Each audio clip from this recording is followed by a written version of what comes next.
श्री स्वामी समर्थ. थांबा. हा व्हिडिओ आताच बंद करू नका. कारण पुढची काही मिनिटे तुमच्यासाठी खूप खास ठरू शकतात. आजचा दिवस संपण्यापूर्वी तुमच्या घरात अशी एक बातमी येऊ शकते, ज्यामुळे तुमच्या चेहऱ्यावर अनेक दिवसांनी खरं हसू उमटेल.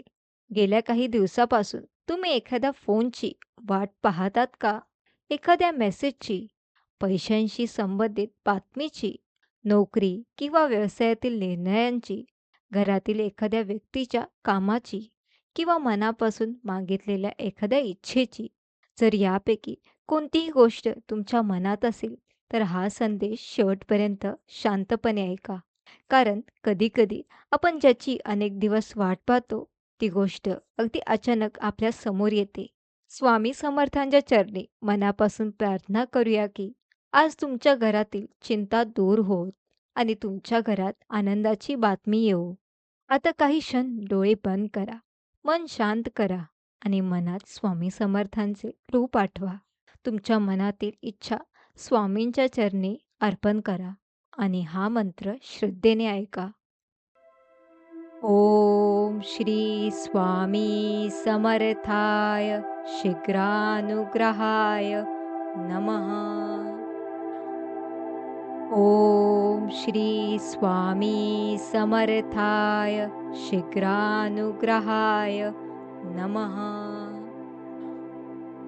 ओम श्री स्वामी समर्थाय शीघ्रानुग्रहाय नमः. ओम श्री स्वामी समर्थाय शीघ्रानुग्रहाय नमः. ओम श्री स्वामी समर्थाय शीघ्रानुग्रहाय नमः.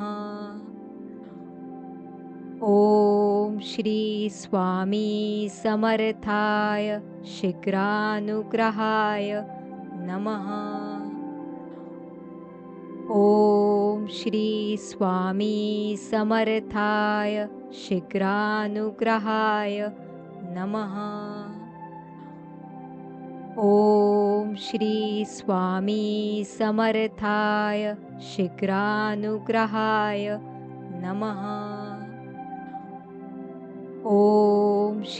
स्वामी समर्थाय शीघ्रानुग्रहाय नमः. ओम श्री स्वामी समर्थाय शीघ्रानुग्रहाय नमः. ओम श्री स्वामी समर्थाय शीघ्रानुग्रहाय नमः. ओम श्री स्वामी समर्थाय शीघ्रानुग्रहाय नमः. ओम श्री स्वामी समर्थाय शीघ्रानुग्रहाय नमः. ओम श्री स्वामी समर्थाय शीघ्रानुग्रहाय नमः. ओम श्री स्वामी समर्थाय शीघ्रानुग्रहाय नमः. ओम श्री स्वामी समर्थाय शीघ्रानुग्रहाय नमः. ओम श्री स्वामी समर्थाय शीघ्रानुग्रहाय नमः. ओम श्री स्वामी समर्थाय शीघ्रानुग्रहाय नमः. ओम श्री स्वामी समर्थाय शीघ्रानुग्रहाय नमः. ओम श्री स्वामी समर्थाय शीघ्रानुग्रहाय नमः. ओम श्री स्वामी समर्थाय शीघ्रानुग्रहाय नमः. ओम श्री स्वामी समर्थाय शीघ्रानुग्रहाय नमः. ओम श्री स्वामी समर्थाय शीघ्रानुग्रहाय नमः। ॐ श्री स्वामी समर्थाय शीघ्रानुग्रहाय नमः। ॐ श्री स्वामी समर्थाय शीघ्रानुग्रहाय नमः। ॐ श्री स्वामी समर्थाय शीघ्रानुग्रहाय नमः। ॐ श्री स्वामी समर्थाय शीघ्रानुग्रहाय नमः। ॐ श्री स्वामी समर्थाय शीघ्रानुग्रहाय नमः।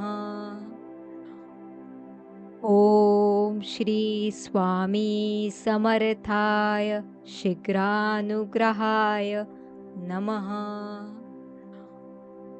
ॐ श्री स्वामी समर्थाय शीघ्रानुग्रहाय नमः।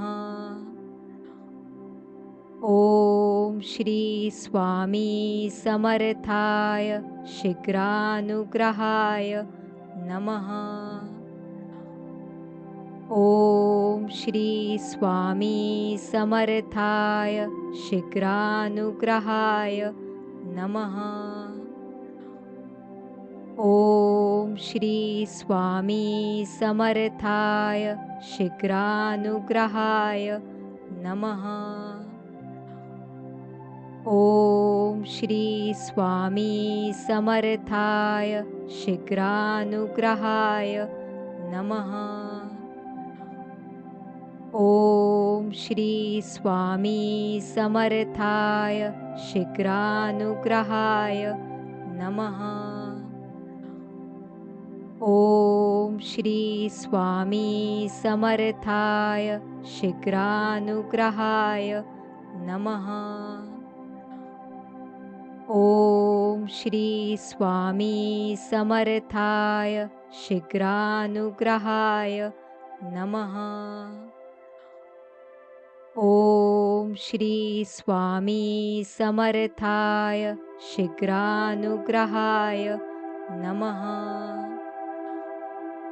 ॐ श्री स्वामी समर्थाय शीघ्रानुग्रहाय नमः। ॐ श्री स्वामी समर्थाय शीघ्रानुग्रहाय नमः। ॐ श्री स्वामी समर्थाय शीघ्रानुग्रहाय नमः।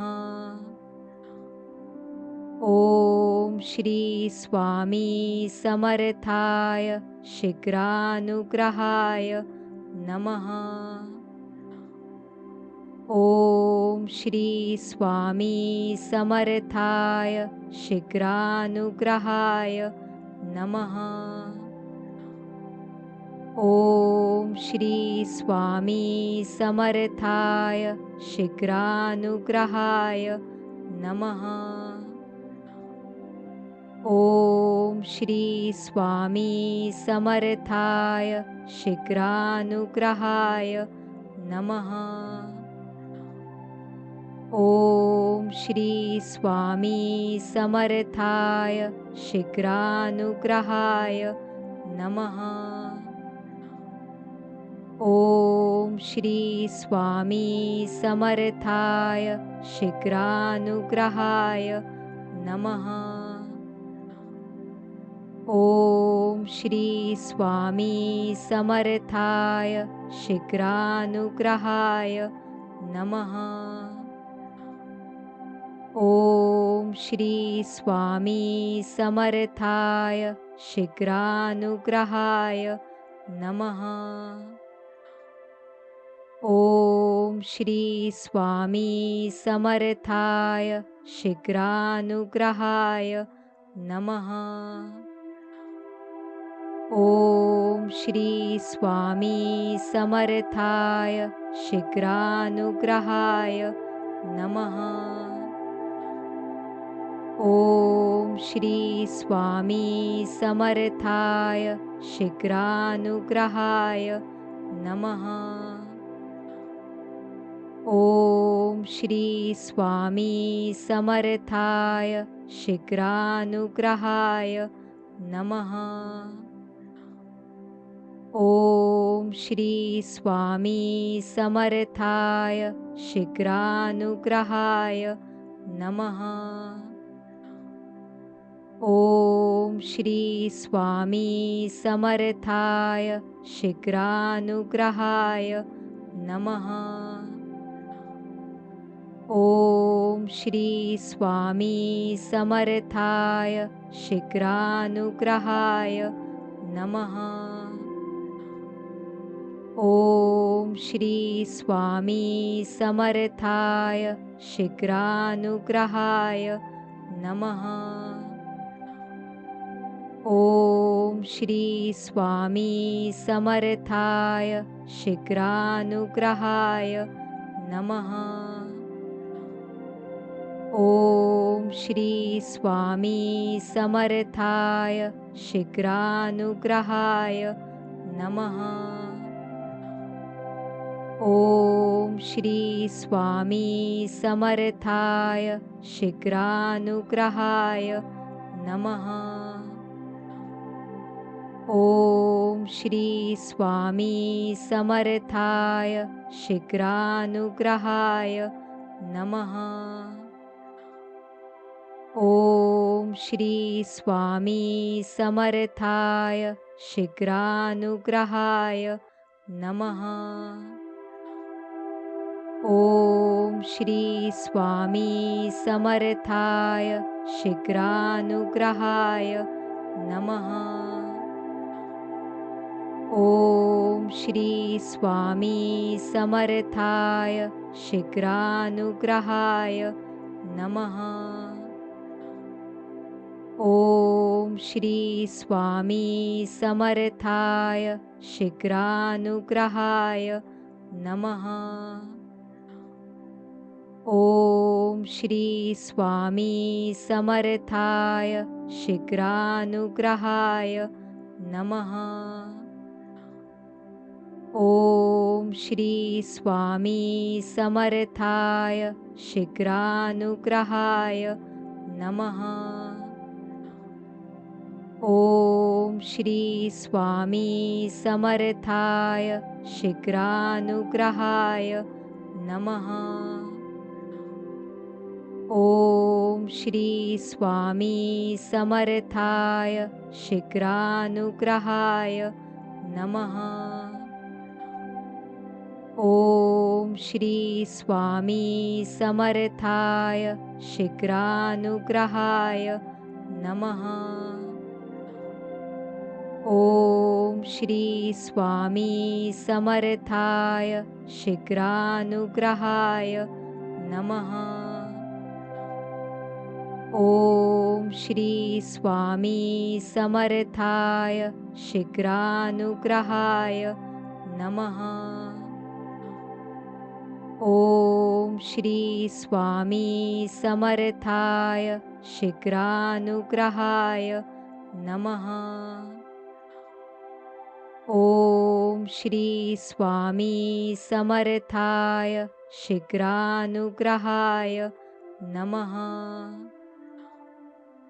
ॐ श्री स्वामी समर्थाय शीघ्रानुग्रहाय नमः।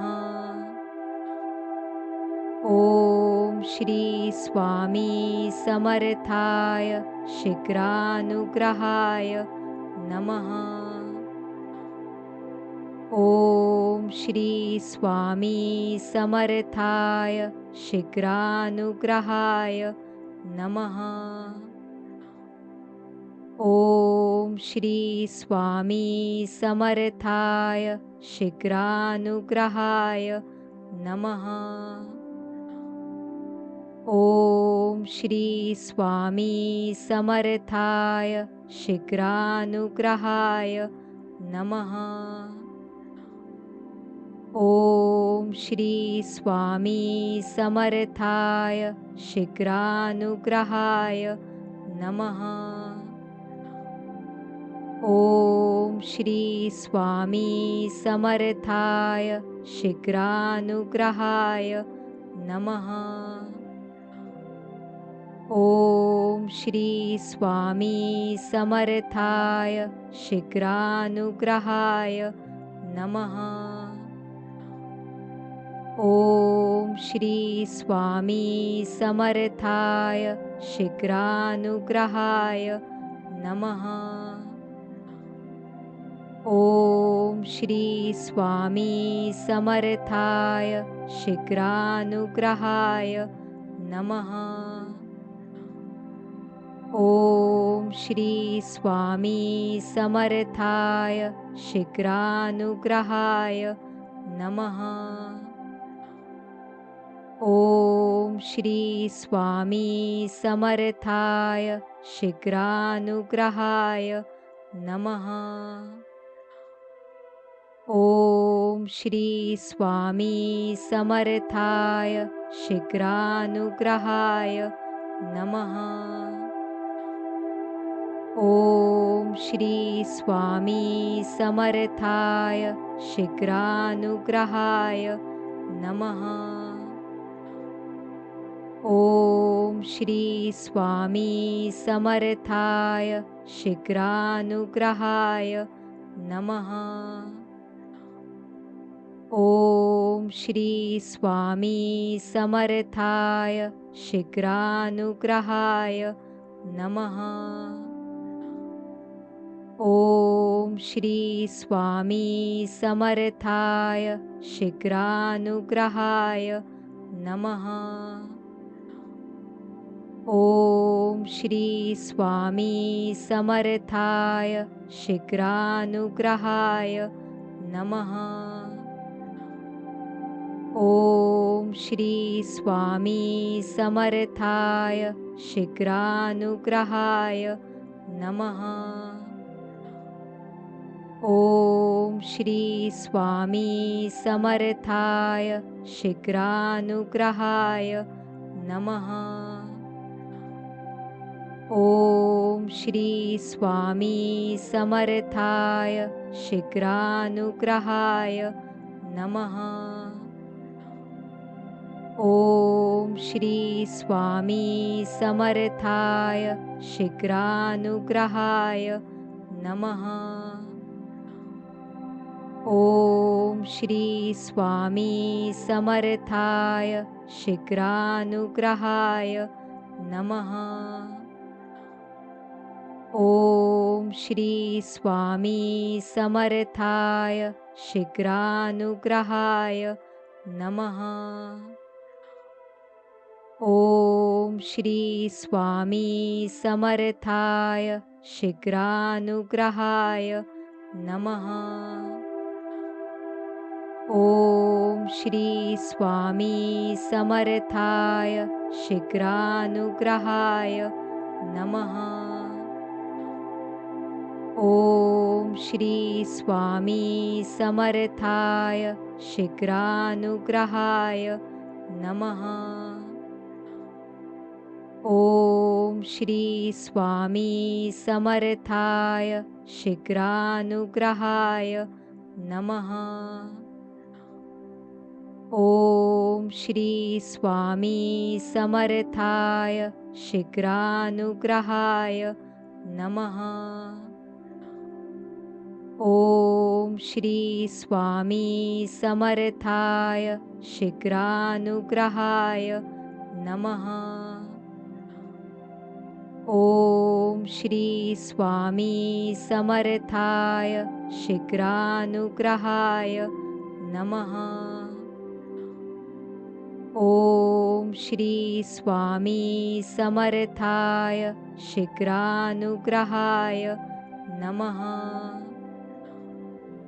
ओम श्री स्वामी समर्थाय शीघ्रानुग्रहाय नमः। ओम श्री स्वामी समर्थाय शीघ्रानुग्रहाय नमः। ॐ श्री स्वामी समर्थाय शीघ्रानुग्रहाय नमः।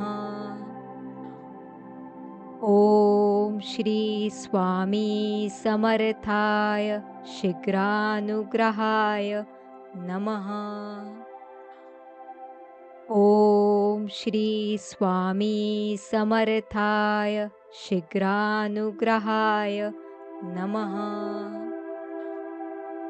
ॐ श्री स्वामी समर्थाय शीघ्रानुग्रहाय नमः। ॐ श्री स्वामी समर्थाय शीघ्रानुग्रहाय नमः। ॐ श्री स्वामी समर्थाय शीघ्रानुग्रहाय नमः। ॐ श्री स्वामी समर्थाय शीघ्रानुग्रहाय नमः। ॐ श्री स्वामी समर्थाय शीघ्रानुग्रहाय नमः। ॐ श्री स्वामी समर्थाय शीघ्रानुग्रहाय नमः। ॐ श्री स्वामी समर्थाय शीघ्रानुग्रहाय नमः। ॐ श्री स्वामी समर्थाय शीघ्रानुग्रहाय नमः। ॐ श्री स्वामी समर्थाय शीघ्रानुग्रहाय नमः। ॐ श्री स्वामी समर्थाय शीघ्रानुग्रहाय नमः। ॐ श्री स्वामी समर्थाय शीघ्रानुग्रहाय नमः। ॐ श्री स्वामी समर्थाय शीघ्रानुग्रहाय नमः। ॐ श्री स्वामी समर्थाय शीघ्रानुग्रहाय नमः। ॐ श्री स्वामी समर्थाय शीघ्रानुग्रहाय नमः। ॐ श्री स्वामी समर्थाय शीघ्रानुग्रहाय नमः। ॐ श्री स्वामी समर्थाय शीघ्रानुग्रहाय नमः। ॐ श्री स्वामी समर्थाय शीघ्रानुग्रहाय नमः। ॐ श्री स्वामी समर्थाय शीघ्रानुग्रहाय नमः। ॐ श्री स्वामी समर्थाय शीघ्रानुग्रहाय नमः। ॐ श्री स्वामी समर्थाय शीघ्रानुग्रहाय नमः। ॐ श्री स्वामी समर्थाय शीघ्रानुग्रहाय नमः। ॐ श्री स्वामी समर्थाय शीघ्रानुग्रहाय नमः। ॐ श्री स्वामी समर्थाय शीघ्रानुग्रहाय नमः। ॐ श्री स्वामी समर्थाय शीघ्रानुग्रहाय नमः। ॐ श्री स्वामी समर्थाय शीघ्रानुग्रहाय नमः। ओम श्री स्वामी समर्थाय शीघ्रानुग्रहाय नमः। ओम श्री स्वामी समर्थाय शीघ्रानुग्रहाय नमः। ओम श्री स्वामी समर्थाय शीघ्रानुग्रहाय नमः। ओम श्री स्वामी समर्थाय शीघ्रानुग्रहाय नमः। ओम श्री स्वामी समर्थाय शीघ्रानुग्रहाय नमः।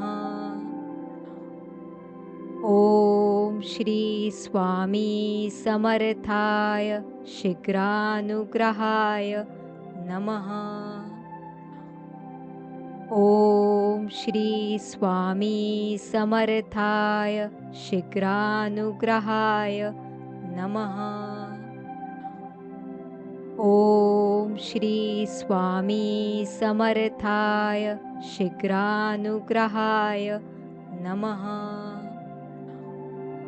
ओम श्री स्वामी समर्थाय शीघ्रानुग्रहाय नमः।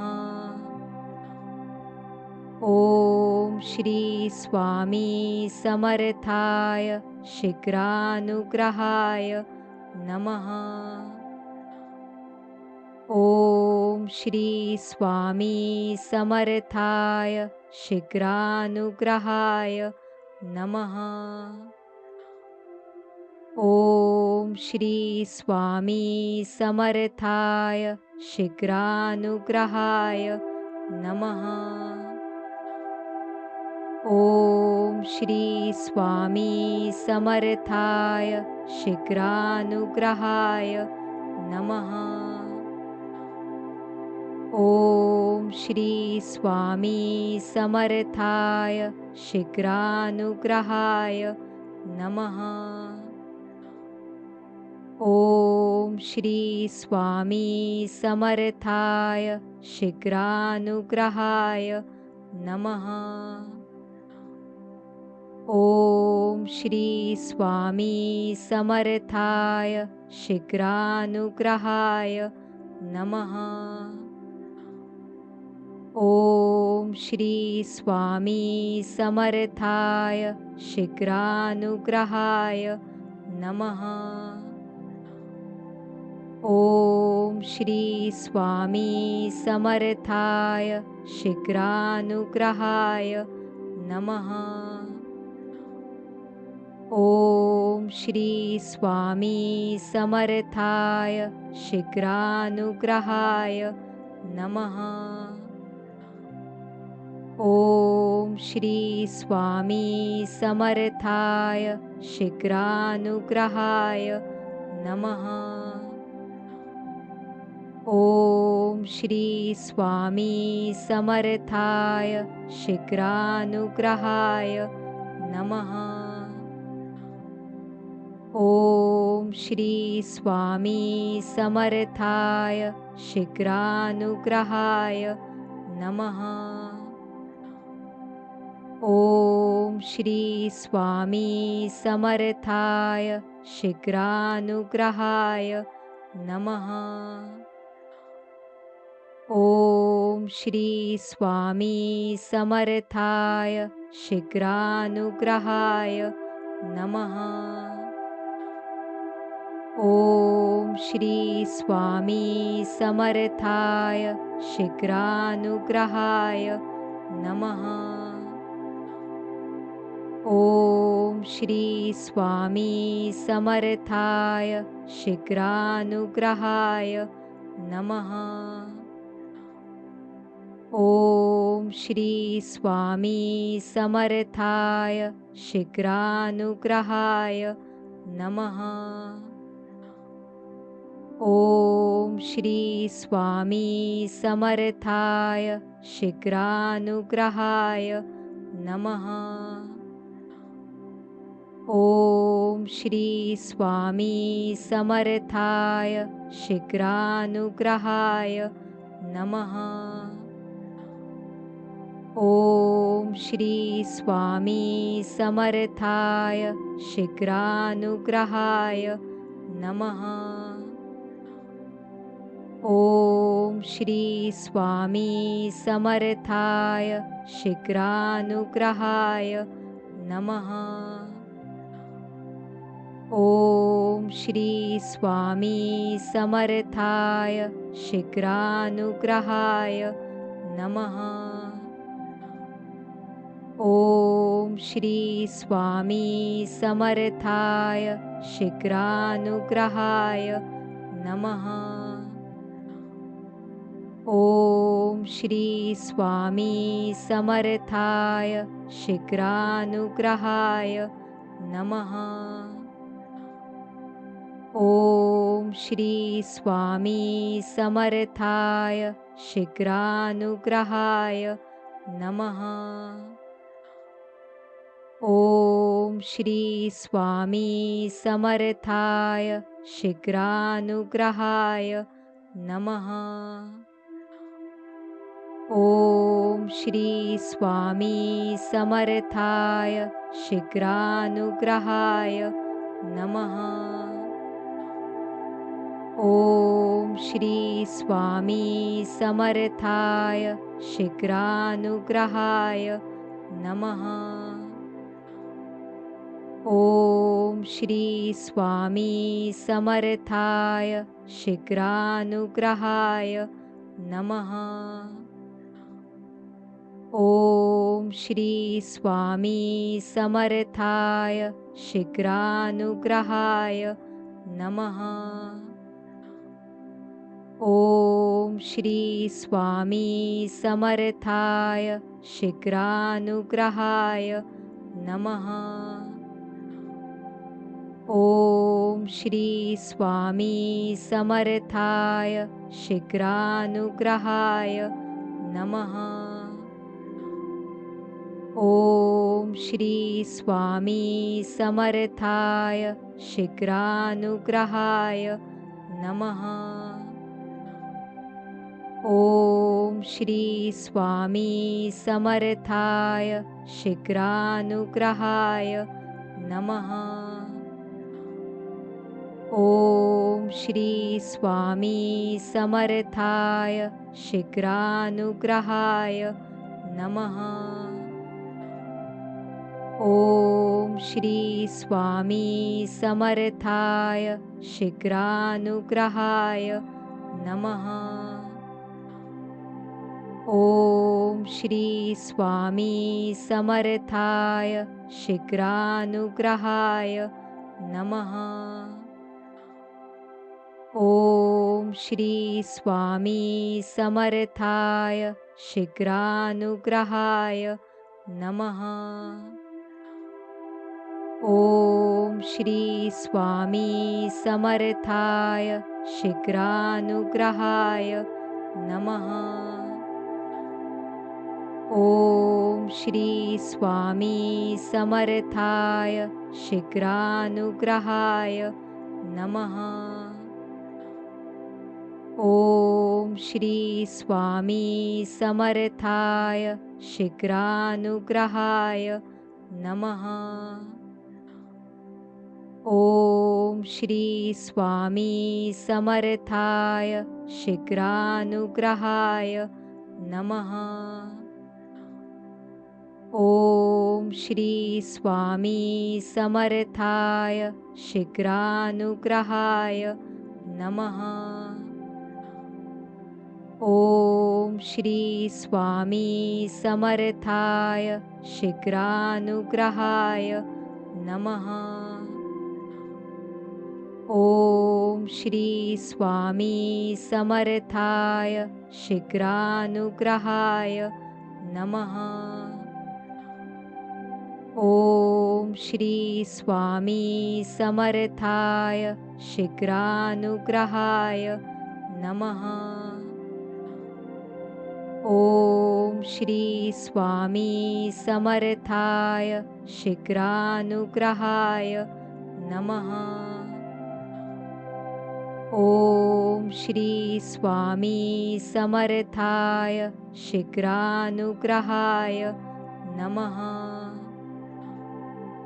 ओम श्री स्वामी समर्थाय शीघ्रानुग्रहाय नमः।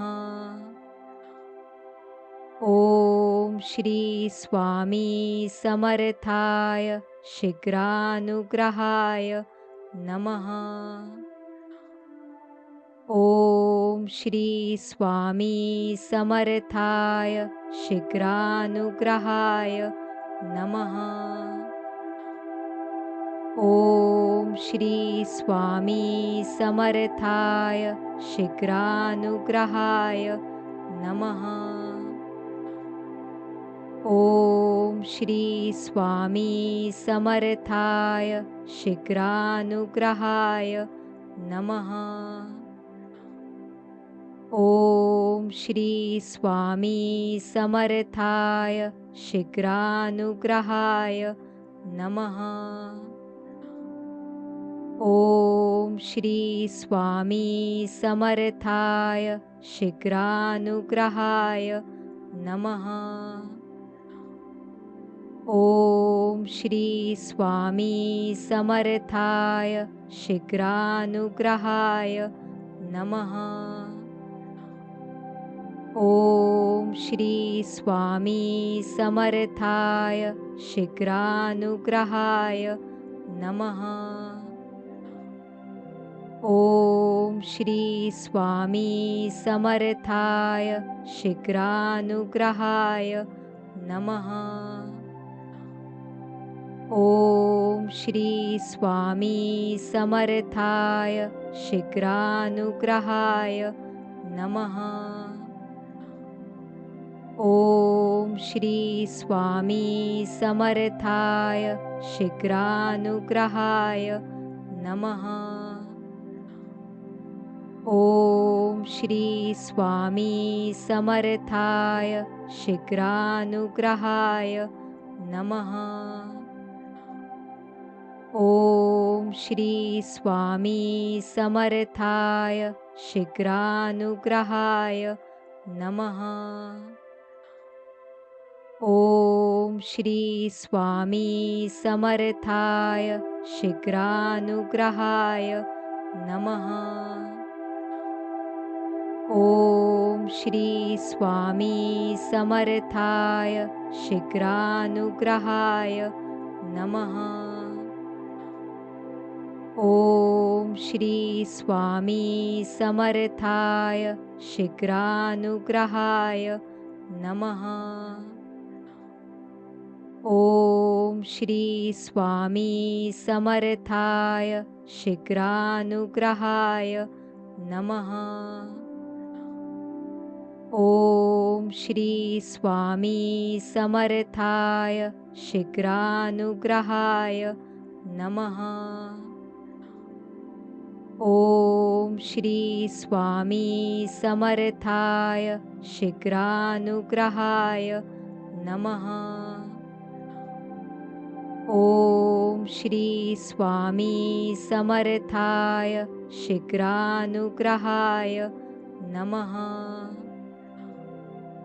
ओम श्री स्वामी समर्थाय शीघ्रानुग्रहाय नमः। ओम श्री स्वामी समर्थाय शीघ्रानुग्रहाय नमः। ओम श्री स्वामी समर्थाय शीघ्रानुग्रहाय नमः।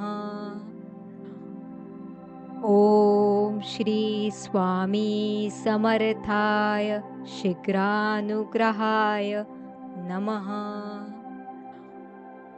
ओम श्री स्वामी समर्थाय शीघ्रानुग्रहाय नमः। ओम श्री स्वामी समर्थाय शीघ्रानुग्रहाय नमः। ॐ श्री स्वामी समर्थाय शीघ्रानुग्रहाय नमः।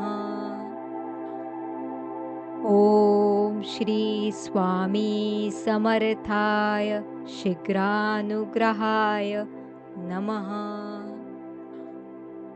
ॐ श्री स्वामी समर्थाय शीघ्रानुग्रहाय नमः। ॐ श्री स्वामी समर्थाय शीघ्रानुग्रहाय नमः।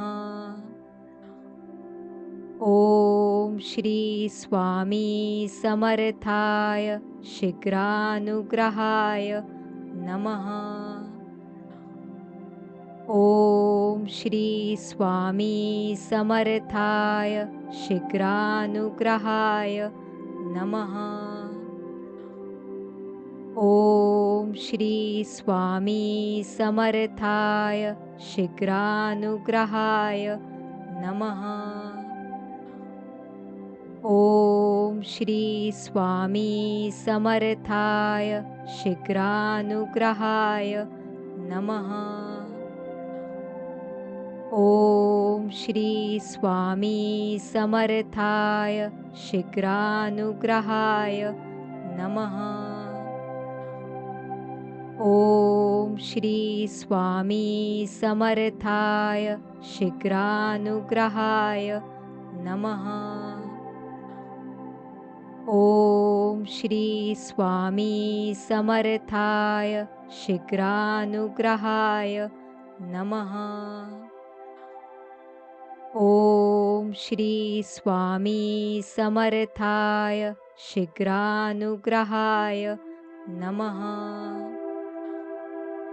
ॐ श्री स्वामी समर्थाय शीघ्रानुग्रहाय नमः। ॐ श्री स्वामी समर्थाय शीघ्रानुग्रहाय नमः। ॐ श्री स्वामी समर्थाय शीघ्रानुग्रहाय नमः। ॐ श्री स्वामी समर्थाय शीघ्रानुग्रहाय नमः। ॐ श्री स्वामी समर्थाय शीघ्रानुग्रहाय नमः। ॐ श्री स्वामी समर्थाय शीघ्रानुग्रहाय नमः। ॐ श्री स्वामी समर्थाय शीघ्रानुग्रहाय नमः। ॐ श्री स्वामी समर्थाय शीघ्रानुग्रहाय नमः। ॐ श्री स्वामी समर्थाय शीघ्रानुग्रहाय नमः। ॐ श्री स्वामी समर्थाय शीघ्रानुग्रहाय नमः। ॐ श्री स्वामी समर्थाय शीघ्रानुग्रहाय नमः। ॐ श्री स्वामी समर्थाय शीघ्रानुग्रहाय नमः। ॐ श्री स्वामी समर्थाय शीघ्रानुग्रहाय नमः। ॐ श्री स्वामी समर्थाय शीघ्रानुग्रहाय नमः। ॐ श्री स्वामी समर्थाय शीघ्रानुग्रहाय नमः। ॐ श्री स्वामी समर्थाय शीघ्रानुग्रहाय नमः।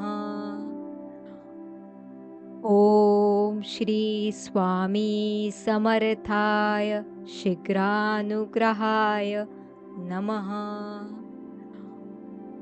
ओम श्री स्वामी समर्थाय शीघ्रानुग्रहाय नमः। ओम श्री स्वामी समर्थाय शीघ्रानुग्रहाय नमः। ओम श्री स्वामी समर्थाय शीघ्रानुग्रहाय नमः।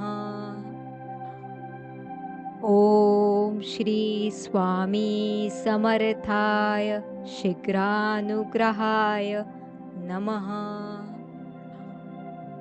ओम श्री स्वामी समर्थाय शीघ्रानुग्रहाय नमः। ओम श्री स्वामी समर्थाय शीघ्रानुग्रहाय नमः। ओम श्री स्वामी समर्थाय शीघ्रानुग्रहाय नमः। ओम श्री स्वामी समर्थाय शीघ्रानुग्रहाय नमः। ओम श्री स्वामी समर्थाय शीघ्रानुग्रहाय नमः। ओम श्री स्वामी समर्थाय शीघ्रानुग्रहाय नमः।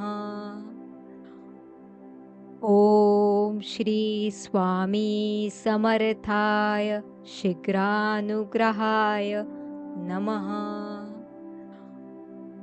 ओम श्री स्वामी समर्थाय शीघ्रानुग्रहाय नमः। ओम श्री स्वामी समर्थाय शीघ्रानुग्रहाय नमः। ओम श्री स्वामी समर्थाय शीघ्रानुग्रहाय नमः।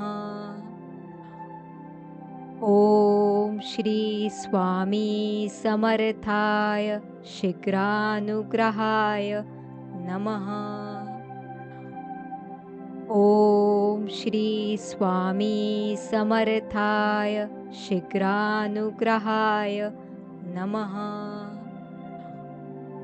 ओम श्री स्वामी समर्थाय शीघ्रानुग्रहाय नमः। ओम श्री स्वामी समर्थाय शीघ्रानुग्रहाय नमः।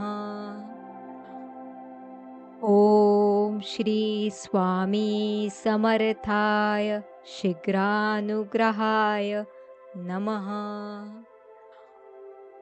ओम श्री स्वामी समर्थाय शीघ्रानुग्रहाय नमः। ओम श्री स्वामी समर्थाय शीघ्रानुग्रहाय नमः। ओम श्री स्वामी समर्थाय शीघ्रानुग्रहाय नमः। ओम श्री स्वामी समर्थाय शीघ्रानुग्रहाय नमः। ओम श्री स्वामी समर्थाय शीघ्रानुग्रहाय नमः। ओम श्री स्वामी समर्थाय शीघ्रानुग्रहाय नमः। ओम श्री स्वामी समर्थाय शीघ्रानुग्रहाय नमः। ओम श्री स्वामी समर्थाय शीघ्रानुग्रहाय नमः।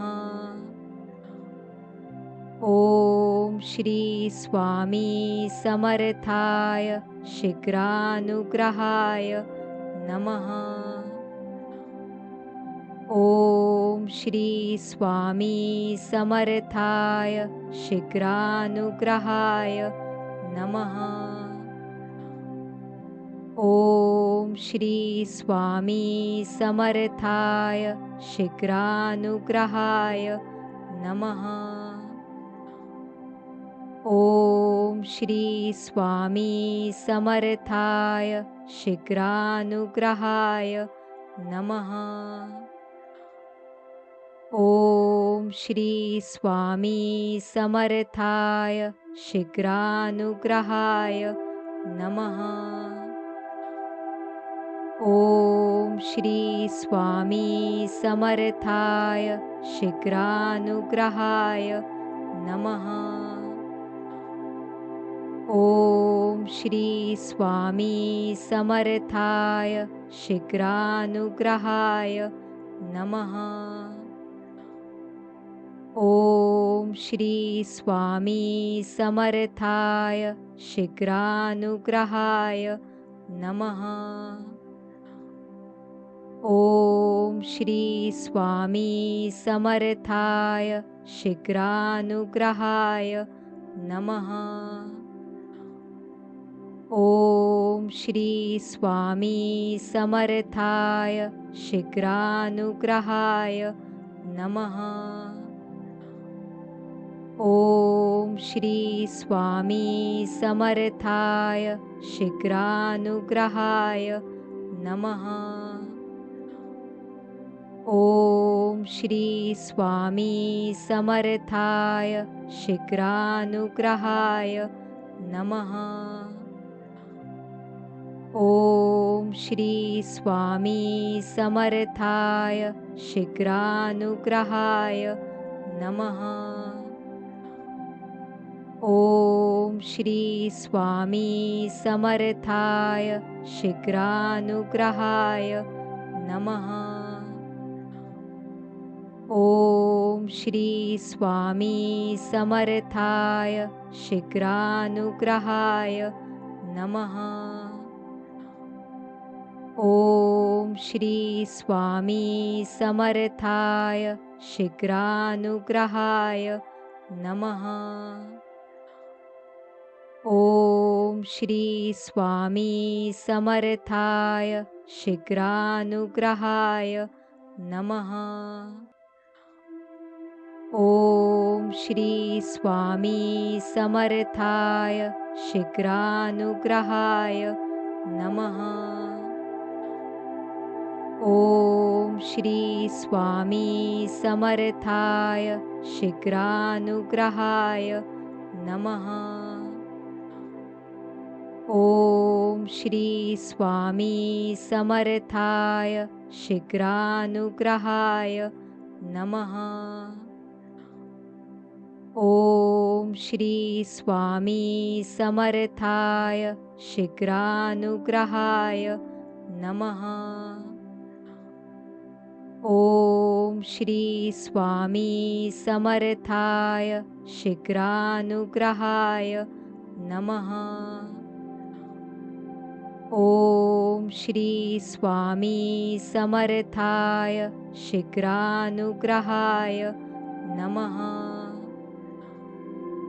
ओम श्री स्वामी समर्थाय शीघ्रानुग्रहाय नमः। ओम श्री स्वामी समर्थाय शीघ्रानुग्रहाय नमः। ओम श्री स्वामी समर्थाय शीघ्रानुग्रहाय नमः। ओम श्री स्वामी समर्थाय शीघ्रानुग्रहाय नमः। ओम श्री स्वामी समर्थाय शीघ्रानुग्रहाय नमः। ओम श्री स्वामी समर्थाय शीघ्रानुग्रहाय नमः। ओम श्री स्वामी समर्थाय शीघ्रानुग्रहाय नमः। ओम श्री स्वामी समर्थाय शीघ्रानुग्रहाय नमः। ओम श्री स्वामी समर्थाय शीघ्रानुग्रहाय नमः। ओम श्री स्वामी समर्थाय शीघ्रानुग्रहाय नमः। ओम श्री स्वामी समर्थाय शीघ्रानुग्रहाय नमः। ओम श्री स्वामी समर्थाय शीघ्रानुग्रहाय नमः। ओम श्री स्वामी समर्थाय शीघ्रानुग्रहाय नमः। ओम श्री स्वामी समर्थाय शीघ्रानुग्रहाय नमः। ओम श्री स्वामी समर्थाय शीघ्रानुग्रहाय नमः। ओम श्री स्वामी समर्थाय शीघ्रानुग्रहाय नमः। ओम श्री स्वामी समर्थाय शीघ्रानुग्रहाय नमः। ओम श्री स्वामी समर्थाय शीघ्रानुग्रहाय नमः। ओम श्री स्वामी समर्थाय शीघ्रानुग्रहाय नमः। ओम श्री स्वामी समर्थाय शीघ्रानुग्रहाय नमः। ओम श्री स्वामी समर्थाय शीघ्रानुग्रहाय नमः। ओम श्री स्वामी समर्थाय शीघ्रानुग्रहाय नमः। ओम श्री स्वामी समर्थाय शीघ्रानुग्रहाय नमः।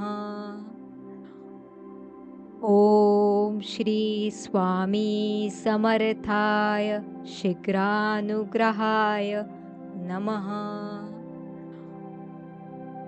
ओम श्री स्वामी समर्थाय शीघ्रानुग्रहाय नमः।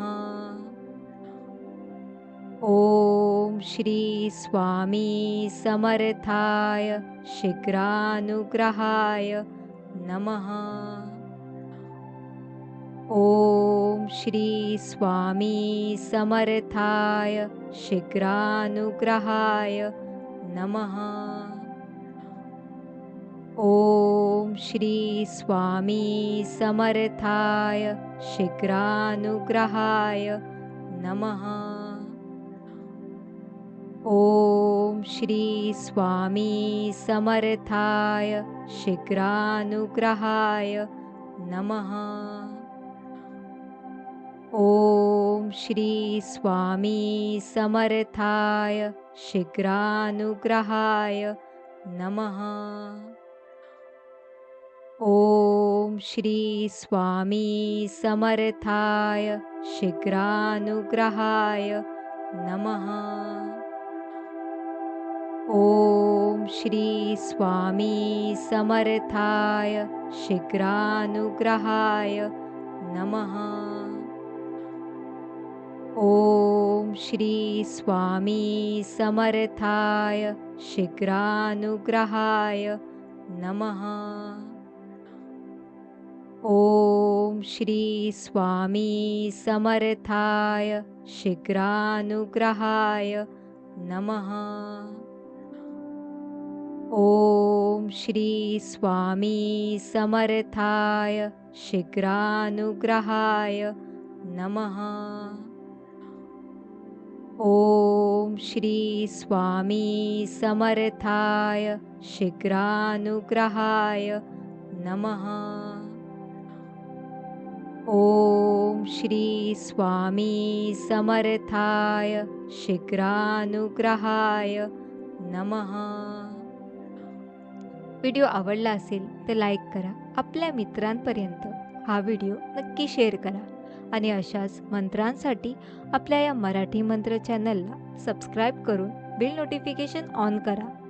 श्री स्वामी समर्थ.